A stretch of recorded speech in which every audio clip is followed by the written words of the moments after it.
Already, a new generation of robots are waiting in the wings.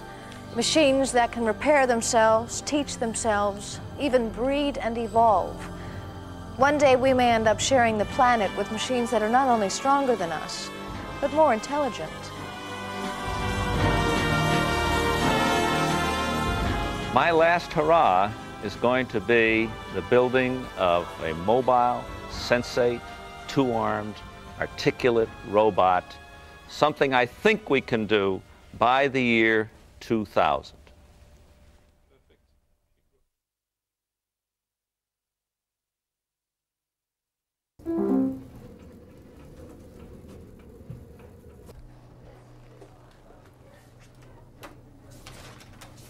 He's planning its route. It's looking into the map and saying, how do I do this whole route that you want me to do, which goes to the library and so forth, and away it goes.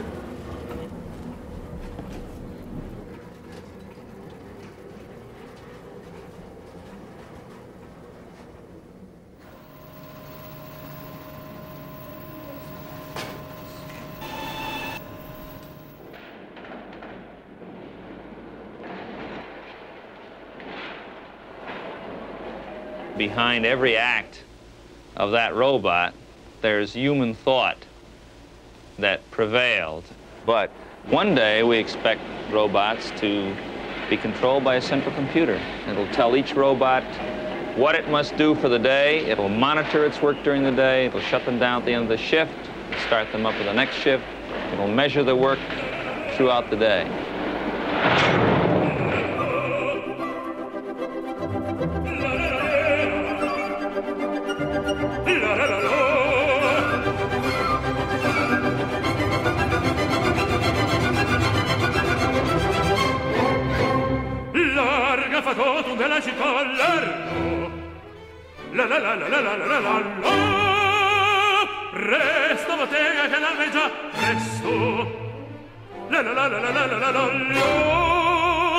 All work will be done by living machines. The robots will clothe and feed us.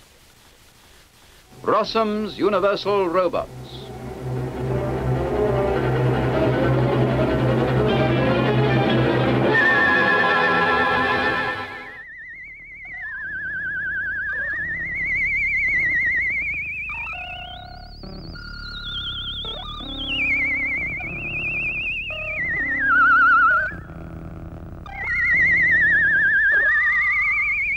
So far, robots have remained glued to the factory floor.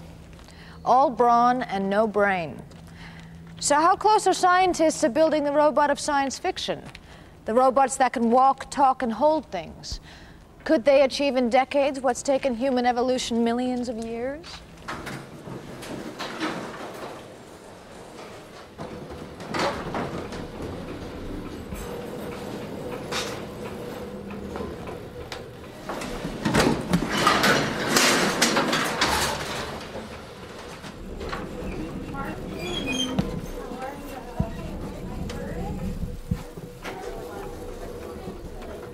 The robot's going to cook, clean, fetch and carry,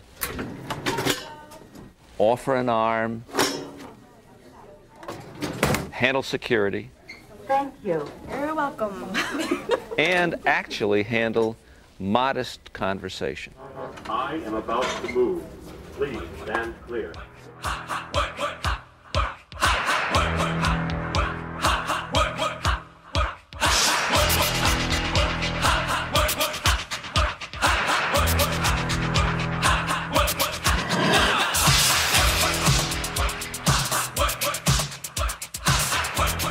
In the future, robots will become our farmers, soldiers, builders, surgeons. They will clean our homes, clean our environment, and become our partners and agents in life.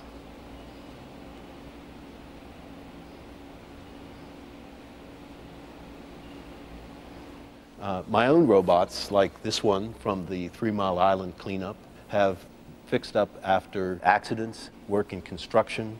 While we're sitting here, I have trucks with no operators in them driving in commercial mines to haul materials. But I think we'll go far beyond that. I'm RB34. Right, Hargraves, I'll take it from here. Come on, Mr. Rush. You ought to come with me. Very good, sir.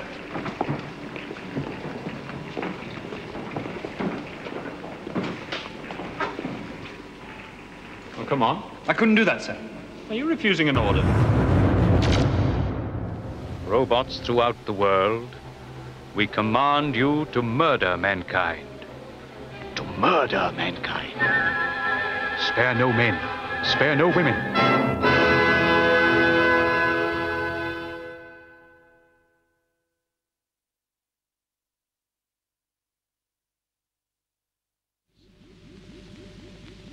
Don't touch me, you filthy robot!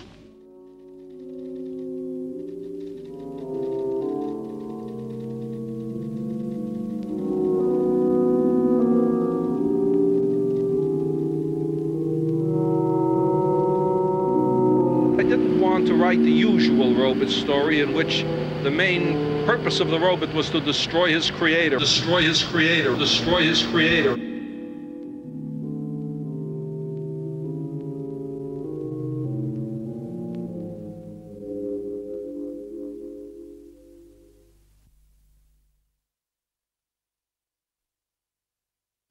Asimov's 3 laws of robotics. The first law is as follows. A robot may not harm a human being or through inaction allow a human being to come to harm. The second law of robotics is that a robot must always obey a human being unless it's in conflict with the first law. In other words, a robot can't be ordered to kill a human being. And the third law of robotics is that a robot must never let itself come to harm. After all, it's an expensive piece of equipment. Unless that violates rules 1 or 2. Fire.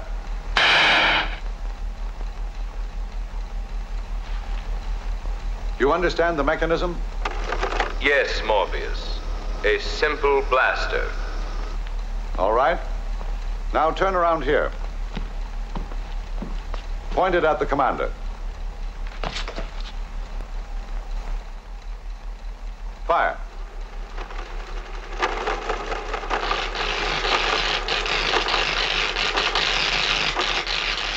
You see, he's helpless, locked in a sub-electronic dilemma between my direct orders and his basic inhibitions against harming rational beings. Cancelled. But the new breed of clever robots wouldn't exist but for one of the great unforeseen inventions of the 20th century. It all started exactly 50 years ago. Are people becoming obsolete? A giant electronic brain is starting cogitating at the University of Pennsylvania. It's made of vacuum tubes like your radio, and it can add up a column of figures a yard long in a second. It's the world's first electronic computer. Right now, it's solving mathematical problems for the U.S. Army, but who knows? Someday a machine like this may check up on your income tax. ENIAC was a dim-witted giant that filled a large room, but had the computing power of a modern wristwatch. People saw a great future for this machine. The computer could only get bigger and bigger. In fact, the founder of IBM, Thomas Watson, made one of the biggest gaffes in scientific history when he predicted we'd only need 5 of them on the planet. Everyone thought big. There was one exception. In the same year as ENIAC, a work of fantasy hit the bookstands. In this far-fetched story, the Logics, computers to you and me, are so small, there's one in every home. And that's not all. You know the Logic setup. You got a Logic in your house. It looks like a vision receiver used to, and you punch the keys for what you want to get. The Logics are all connected to the tank, a big building connected to all the other tanks in creation. And everything you want to see or hear, you punch for it and you get it. Very convenient. Miniaturization, a computer in every home, and the Internet, and all predicted in 1946. What about today's predictions? Within 50 years, there should be machines that are comparable in intelligence to the largest vertebrates, including human beings. After that, they'll be moving into new territory, and there will be super intelligent machines able to do things that nothing on Earth can do today. Hans Moravec, computer scientist and robot guru. Current computers are approximately a factor of 1 million short of being able to match the processing power of the whole human nervous system. But computers are evolving at the rate of 1,000-fold every 15 years. And at that rate, we only have approximately 30 years to catch up that factor of 1 million, which means that by about 2030, there should be computers capable of holding programs that can do the whole job of a human nervous system. Take a look at it. This car thinks fast enough to drive itself at the speed limit, take corners, slow down for other traffic, and find its way across the United States, all on its own. Robots like these are as clever as they come, but they're designed to do one specific task. Robots that could do many things would probably look a bit more familiar. Very simple robots which have but a single function don't look anything at all like human beings. A vacuum cleaner, which just sucks, looks like a vacuum cleaner. However, if you want a robot to be as versatile as a man and yet live in our environment, then it would be nice to have him with the rough dimensions and shape and bending ability of a man, because then he would find all the objects in the environment built for human beings would also be built for him. Limb by limb, scientists are finally piecing together the humanoid robot. Mechanical hands are already touch-sensitive, with fingers as dexterous as ours. They can even do some things human hands can't. This astonishing robot is modeled on the walk of a turkey, but at the MIT's Leg Lab, they believe it could one day be a person. No one has gotten closer to reproducing the confident, upright motion that we take for granted. Compared to the human model, it will be faster, stronger, and with almost limitless stamina. And if it all seems rather mechanical, meet the robot with a human face. She not only recognizes you, she can tell what mood you're in and smiles right back. The robot that puts you at your ease? Suddenly, we're very close to the original dream. After decades of inching forward, we're rapidly approaching the robot with the body of a super athlete. But strength is not enough. To be truly intelligent, it needs to think for itself. If science can achieve that, then our future really is fantastic. We are now entering one of the most exciting areas of science, where all the old rules are dissolving and anything seems possible. Robot evolution is taking off. The future could soon be out of our hands. 2001, the star of the show was HAL, a super-intelligent computer with a brain so complex it was almost human. So much so, it went mad. When Arthur C. Clarke wrote 2001, he thought that HAL would soon be a reality. Probably before the end of this century, we will be able to construct computers or artificial intelligences which can go out on their own and develop lines of thought irrespective of any programming, and which may, in principle, be more intelligent than we are. Today, he's slightly less optimistic, but can still see HAL on the horizon. HAL certainly isn't realistic for the year 2001, but it's totally realistic for the year 2101, if not before. One reason for HAL's late arrival is that, unlike human beings, machines find it very difficult to understand the world around them. The common sense rules that we take for granted aren't necessarily something we're born with. We learn a great deal about the world as we grow up. Scientists have tried to program all that information into a computer, but perhaps there's a simpler way. If you can design robots that learn like children, they'll grow up to achieve great things. Hi there, Xavier. How are you? Nice to see you again today. In my children's lifetime, we could have a situation where robots are more intelligent than humans. This would mean it's a robot world, not a human world. Robots are in command. Professor Kevin Warwick is Britain's leading prophet of the robot age. His tiny robots may only have the brain power of an insect, but everything they do, they've learnt to do for themselves. They were built without even knowing how to move, but their special electronic brains, called neural nets, quickly worked it out. They can even learn to refuel.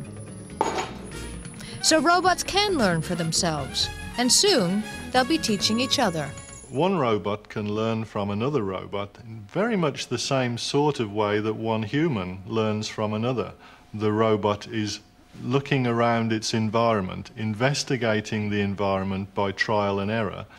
Where another robot has already been there and done a certain thing, that robot can then tell the learning robot, this is what you do in that situation, or this is what you don't do.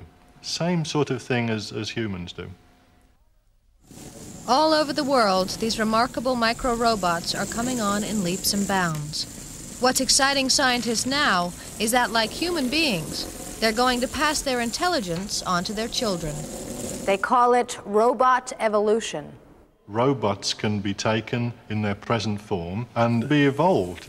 Essentially, the best robots for any one generation, their characteristics can be taken, joined together and modified to form better robots for the next generation.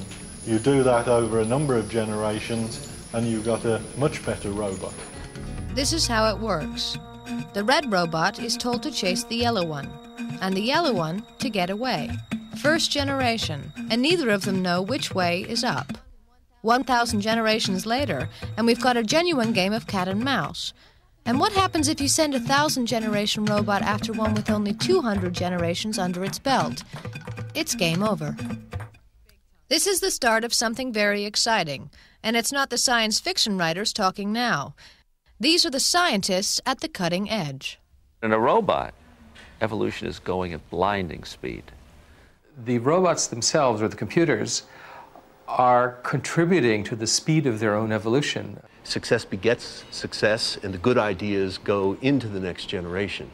Then we will have more intelligent computers, intelligent machines, designing themselves more machines. And as the machines become more intelligent, they will contribute more and more to their own evolution. It gets out of our control very quickly. Is anything beyond them? The human body is able to repair itself, even in the most delicate organ of all, the brain. Millions of neurons reroute messages to bypass damaged tissue. Surely machines will never be able to do that. Think again. If it's damaged, this computer from the Swiss Institute of Technology can repair itself unaided. It takes us another step closer to a virtually indestructible robot. We can look at a scenario where a robot loses part of its body, but can simply clip another part of its body in. If they have a problem that can be corrected, they're almost immortal. We'll be able to build robots that are as intelligent as humans and interact with us as humans do, and will become indistinguishable from humans. And I don't think this is going to happen in the very short term, but eventually down the line, I believe that that's what's going to happen. Professor Rod Brooks, the self-styled bad boy of robotics. He wants to build the ultimate humanoid robot. I just want to build the coolest robot around, and what could be better than a robot that is like a human, a humanoid? That's been the dream of science fiction writers for a long time.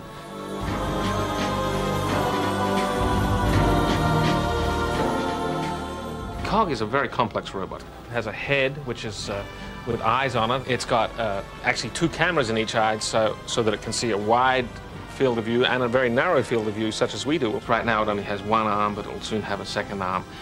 It's an arm that we can interact with, unlike a conventional robot arm. It's rather springy and compliant. It's got lots of sensors, and it needs those to be able to interact with people and do the sorts of things that humans can do in the world. And we're trying to have the system learn all those things as humans learn them, so that it has the sorts of performance that a human has. And guess where he got his idea from? When I was a teenager, the movie 2001 came out. In the movie, HAL was turned on on January 12th, 1992. And that date came by, and I realized we didn't have a HAL or anything like that on the horizons. In fact, I had a 0th birthday party for HAL at my house, and all my students came, and we had cake and champagne. And then I got to thinking, well, maybe I should try and make HAL, and that was really the inspiration for COG. At the moment, COG incorporates all the best robots from around the world. As new advances emerge, COG will absorb them. The idea is he'll never stop growing. One day in the future, robots may see COG as their distant ancestor. But where will it end? In the Terminator films, our future is dominated by killer robots. Not much sign of Asimov's 3 laws here. Surviving humans wage a desperate war against the machines they have created. If the robots we create do become more powerful and more intelligent than us, the fundamental question is, will they act for good or evil? A lot of people are afraid of the idea of robots taking over the world and moving around in the world and being something different. And I think this is part of the long history of humans having to give up their center of the universe. Could it not be that a machine, having grown more intelligent than man, could also become more ethical, can also become gooder? Could he not take measures to ensure man's well-being, not because we command him to, but because he wants to? Originally, we had to give up the notion that the Earth was the center of the universe. More recently, with Darwin, we had to give up the idea that we were fundamentally different from animals. Now, as we're starting to look at intelligent robots, we have to give up the idea that maybe we're the supreme intelligence here on Earth, and we may end up happier. Gooder. Taking over the world. The visionaries may be right after all. One day in the not-so-distant future, robots will take their place alongside us.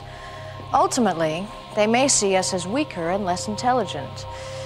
When that happens, we can only hope they look kindly on their creators, and that we find a way to live together and share our fantastic future.